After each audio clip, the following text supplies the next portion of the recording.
This video is brought to you by Resin Obsession.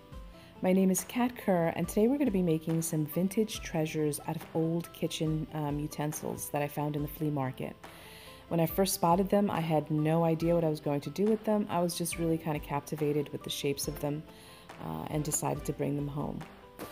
I first decided to add some paper to the back of the metal pieces, and I just used some tacky glue and attached it and let it dry, and then I was able to trim off any of the excess with a pair of scissors.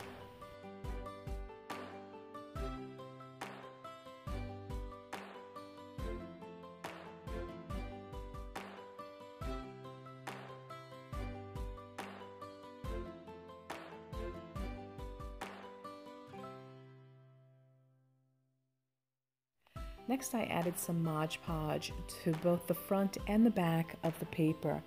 I did this to seal it before adding the resin.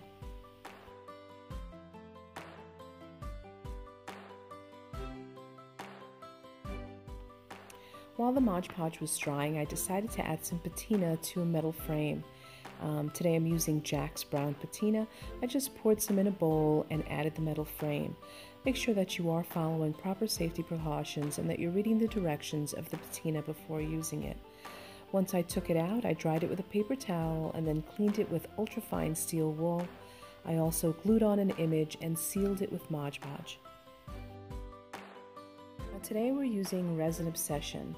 This is a 2-to-1 ratio. I've already poured them into my little measuring cups, and make sure that you're following proper safety precautions, wearing gloves, and working in a well-ventilated area. I've already poured them, and I'm going to mix it for about 2 minutes and then let it sit for an additional minute or so, just to let it sit and let the bubbles come out. Once it's ready to use, I decided not to pour it onto my pieces. I wanted to have a little bit more control, and so I used a paintbrush, a disposable paintbrush, to add the resin to the paper.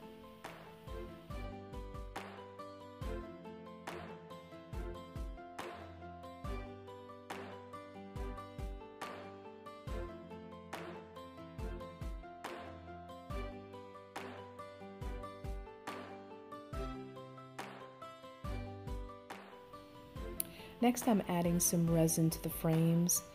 Again, I'm using a paintbrush and just spreading it over the image.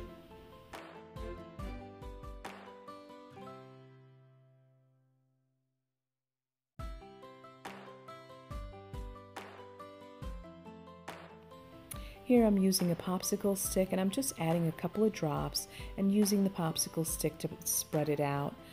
This is just another way to have a little bit more control with the resin instead of pouring it onto the surface. Now I wanted to use these little brass filigree leaves as some sort of an embellishment, so I just added some resin to some more of that book paper that I used before, and then I just placed the little leaf on top of the paper and let it cure. Once they were dry, I went ahead and trimmed them with a pair of scissors.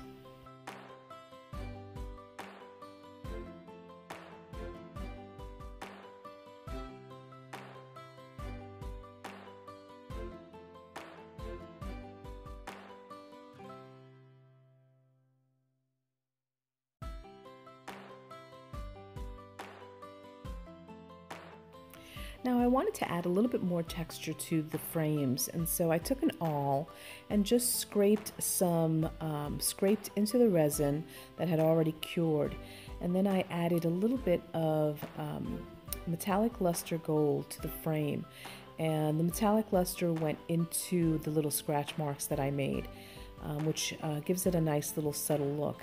Now, if you wanted a more prominent look, you can also use black acrylic paint or another color to highlight the little scratch marks a little bit better. But I was looking for a more subtle look, and I'm happy with the way they came out.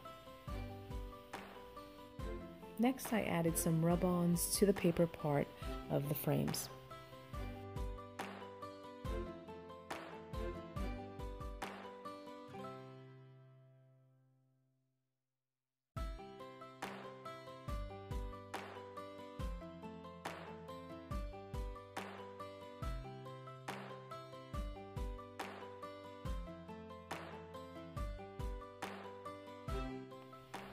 And now I'm ready to assemble.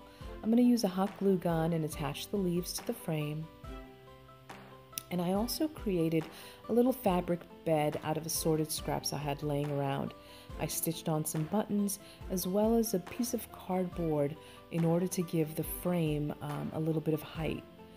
I glued it on with the hot glue gun.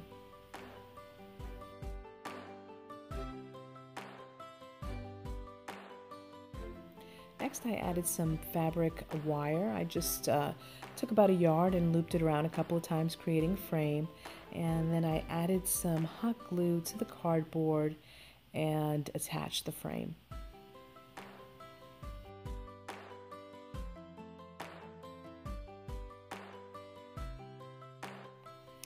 One of the final steps is to add an additional layer of resin. I did this to seal the metallic luster and the rub-ons that I applied to the resin. It also gives the resin frame just a little bit more height.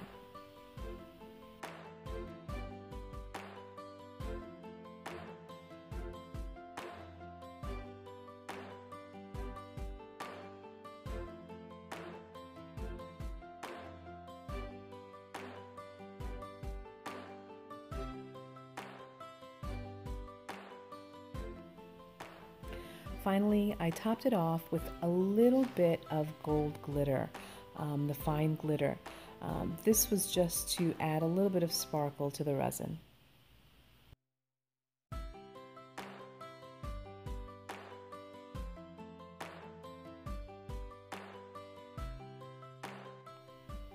Thank you so much for watching, and if you want more tutorials using Resin Obsession, be sure to stop by resinobsession.com.